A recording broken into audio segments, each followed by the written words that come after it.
Hello and welcome. If you're new here, be sure to subscribe. We do deep dives into crypto frameworks, models, and what they mean for the market. Today we're looking at Robert Mitchnick. Who is Robert Mitchnick? Robert, or Robbie, Mitchnick is a Canadian-educated finance professional, BA and BCom at Queen's University, who went on to the Stanford Graduate School of Business, MBA. Before his Stanford work, he spent time at the Canada Pension Plan Investment Board, and later at Ripple Labs.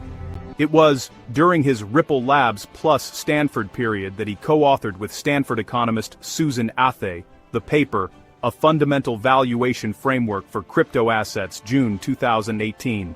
The Valuation Model. What does it do? In that paper, Mitchnick and Athey lay out a holistic model to value crypto assets by focusing on two broad uses: 1. Transaction utility, how much value the token enables via transactions, and 2. Store of value demand, how much of the token is held as a long-term asset.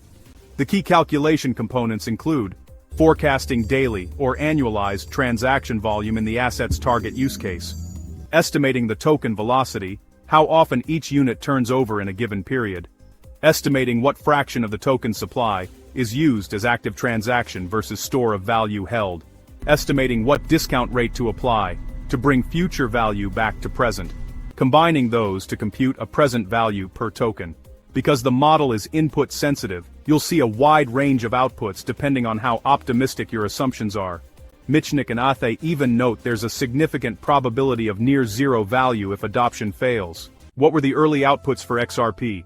When the paper was published 2018, the model, under more conservative assumptions, produced low to mid-dollar estimates for XRP. Later community-driven calculators based on the same model give some sample outputs. Example, $7.57 per XRP if you assume $30 billion annual transaction volume and moderate velocity. With more extreme assumptions, example, XRP capturing large share of global transactions by 2030, some forecasts show $4,113 per XRP. Why this matters now? Adoption, institutional flows, and BlackRock.